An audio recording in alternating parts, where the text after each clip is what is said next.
আমরা যারা হাউসওয়াইফ আছি আমাদের মূল দায়িত্ব হলো পরিবার ও ঘর সামলানো। এর মধ্যে রান্না বাড়া, ঘর পরিষ্কার করা, সন্তানের দেখাশোনা করা, এমনও অনেকে আছেন যাদেরকে বাজারটাও করতে হয়। তাছাড়া পরিবারের অন্যান্য সদস্যদেরও যত্ন নিতে হয়।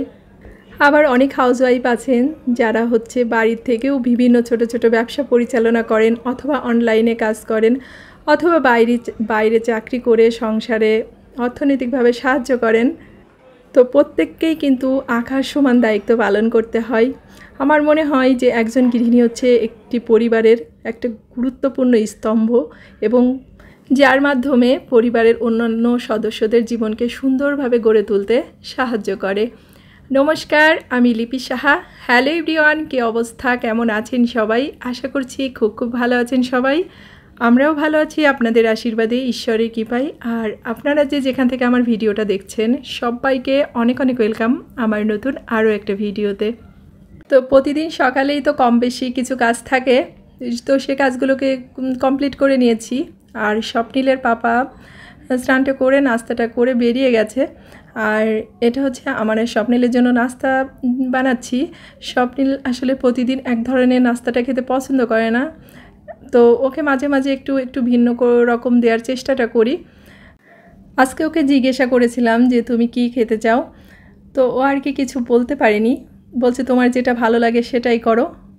তো আমি ভাবলাম যে দুইজনের জন্য দুটো এগ রোল করি।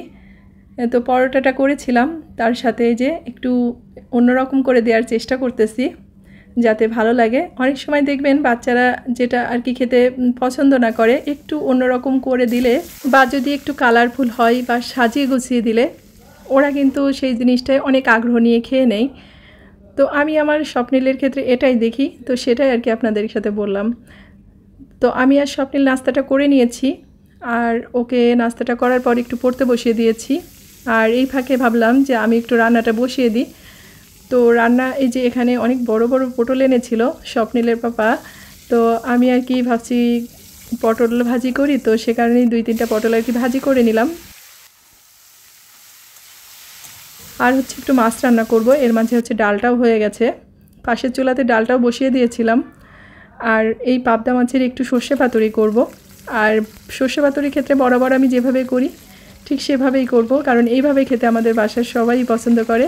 বিশেষ করে আমার একটু বেশি ভালো লাগে এইভাবে সর্ষে পাতুরিটা করলে। আমরা রেগুলার যে পাতুরিটা করি তার থেকে একটু ভিন্ন, কিন্তু খেতে অনেক মুখরোচক হয়। তো দেখেন, পাতুরির জন্য এখানে আমি 2 রকমের সর্ষে নিয়ে নিয়েছি আর কয়েকটা বাদাম নিয়ে নিয়েছি। তো বাদামটার খোসাগুলো ফেলিয়ে দিয়েছি।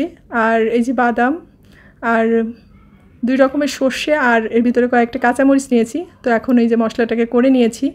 আর এদিকে আমার মাছগুলোও ভাজা হয়ে গেছে, তো আমি মাছ ভাজতেই আর কি মশলাগুলোকে করে নিয়েছি।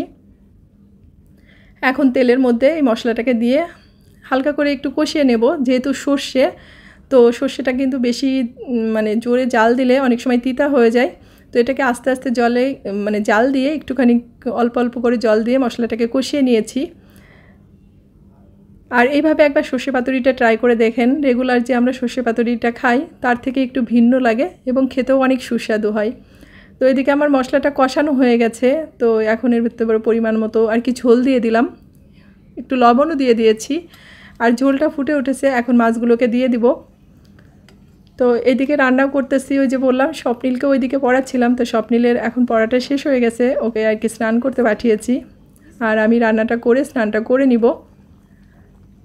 আসলে ভিডিও সব কিছু করতে গেলে অনেক বড় হয়ে যায়, সেটা তো আপনারা দেখতে চান না বা অনেকে দেখেন না, স্কিপ করে যান। তো আর কি অল্প অল্প করেই আপনাদের সাথে ডেলি লাইফটাকে শেয়ার করার চেষ্টা করি। আসলে যেভাবে আমার প্রতিদিন দিনের কাজকর্ম আমি করে থাকি সেগুলা। তো এদিকে মাছটা হয়ে গেছে, মাছটাকে নামিয়ে নিলাম। তো মাছটাকে নামিয়ে রান্নাঘরটাকে পরিষ্কার করে স্নানটা করে চলে আসছি আমি। তো দেখেন কি রান্না করেছিলাম। এখানে ডাল, এখানে ঢেঁড়স ভাজি, পটল ভাজি আর মাছটা। তো এখন একটু খাওয়া দাওয়া করবো, তবে খাওয়া দাওয়া করার পরে একটু রেস্ট নিতে পারবো না, স্বপ্নিলকে নিয়ে একটু কোচিংয়ে চলে যাব। আজকের ভিডিওটা এ পর্যন্তই। সবাই ভালো থাকবেন, সুস্থ থাকবেন আর অবশ্যই সাবধানে থাকবেন। ভিডিওটা ভালো লাগলে একটা লাইক করবেন, একটা কমেন্ট করবেন। দেখা হচ্ছে নেক্সট ভিডিওতে। ভালো থাকবেন সবাই।